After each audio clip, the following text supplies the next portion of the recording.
இன்னைக்கு நமக்கு காராமணி வச்சு ஒரு வடை எப்படி செய்கிறதுன்னு பார்க்கலாம்.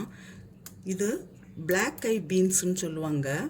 இதை நமக்கு இப்போ ஒரு 5 மணிக்கூர் தண்ணியில் ஊற போட்டு வைக்கலாம்.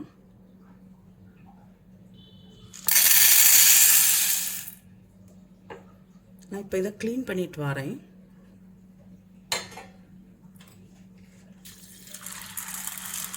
இது நான் இப்போ 200 கிராம் எடுத்துருக்கிறேன், அதாவது 1 கப்பு.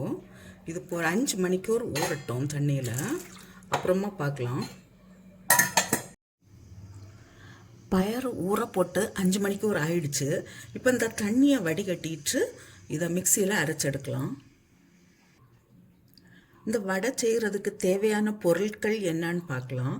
ஒரு வெங்காயம், கொஞ்சம் கருவேப்பிலை, 2 காஞ்ச மிளகாய், ஒரு 6-7 பல்லு பூண்டு, சின்ன பீஸ் இஞ்சி, 2 பச்சை மிளகாய், கொஞ்சம் கொத்தமல்லி இலை. இப்போ இந்த பயருக்கு கூட பூண்டும் 2 காஞ்ச மிளகாயும் போட்டு இதை நமக்கு கொரகொரப்பாக அரைச்செடுக்கலாம். இது இப்போ அரைச்சாச்சு. இதுக்கு தேவையான அளவு உப்பு போடலாம்.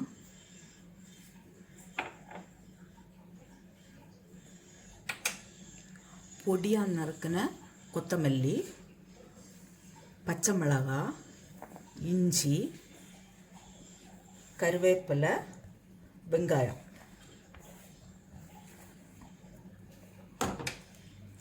கொஞ்சமாக காயம் வேணும், ஒரு 1/4 ஸ்பூன் போல்.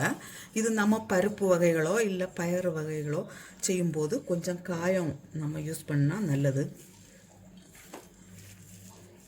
இதை இப்போ நல்லா மிக்ஸ் பண்ணிட்டு நமக்கு வடை செய்யலாம்.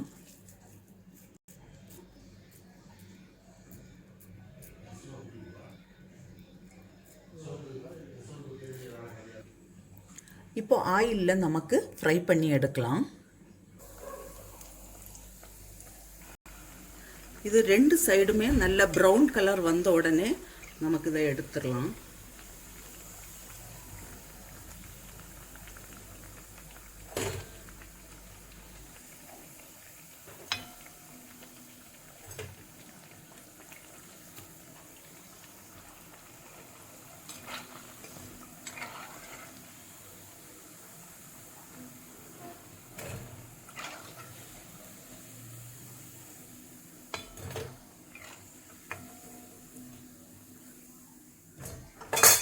இப்போது இந்த கருவேப்பிலையும் நான் இதில் ஃப்ரை பண்ணி எடுக்கிறேன்.